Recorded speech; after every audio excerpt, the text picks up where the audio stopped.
This video is for those with bunions so you can improve the mobility in your foot and have less forces up into the ankle and knee and hip.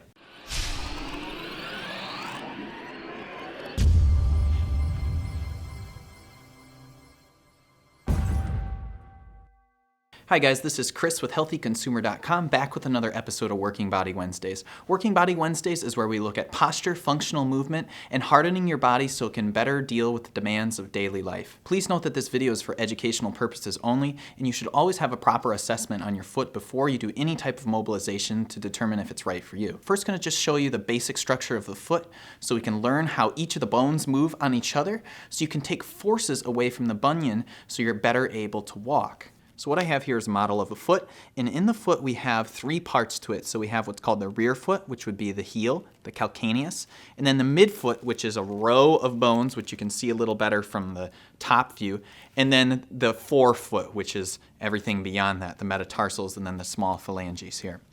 So when we're looking at this kind of view, it's important to understand how the foot works. And if you have a bunion, then you have an area that is not going to be able to function as well when you're walking. And when you're walking, it's important that you're able to get a certain amount of toe extension as you walk.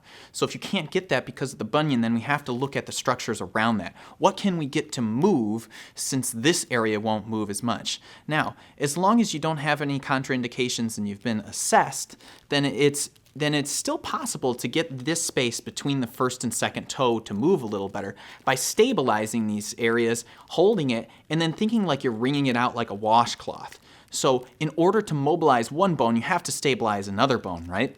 So I'm going to stabilize this area of my foot while I take the other part and I move and swivel it back and forth. Because if you were out in the wild and you were just in our hunter-gatherer type societies, then we would be conforming the foot to different surfaces. And now that we're in shoes, we're no longer doing that. We're always just staying in flat-footed, and we never get the foot to have its full potential.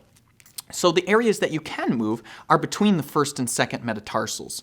So you could get in here gently with a tool, something like the back of a comb. Some people do gua sha. That's something you can look into. Again, you got to make sure that you don't have any risk for bleeding or severe bruising, things like that. There's certain reasons why you wouldn't want to do that. But for most people, it's safe to be able to move and get these different sections of the feet moving.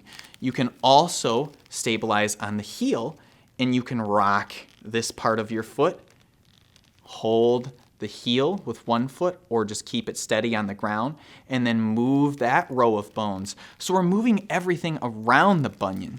You can also stabilize at the base of your big toe, and then try and move that into flexion and extension and side bending, and even spin it around a little bit. Now, if there's any pain, then that's a sign that you should stop immediately. So here's what it looks like on a person, guys. If I were sitting and I had my leg crossed over like that, then I'm going to wrap my hands around and stabilize the rest of my toes at the base of the toes, and then I'm going to work to just pivot that base of the big toe, the metatarsal here.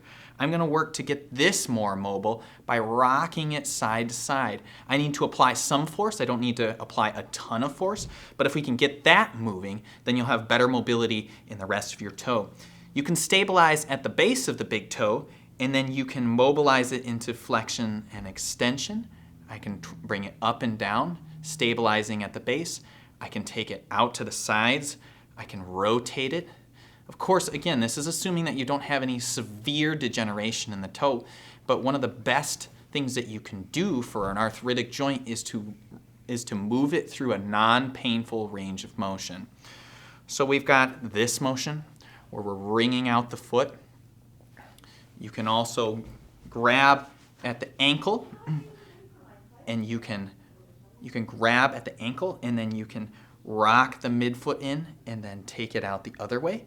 So we're mobilizing that other row of bones there as well. If you have a tool like a gua sha tool or something like that, you can get in between the space of the big toe and the second toe here, between these two metatarsals, both on the top and on the bottom of the foot. This is a very sensitive area for a lot of people, and for some people they just can't tolerate it. But by loosening up some of this tissue before here, you'll get a little more pliability for the base of the big toe to be able to move more. Of course, this is just the beginning, guys. There's a lot more you can do to get the ankle moving and get the foot moving better so you can improve your walking.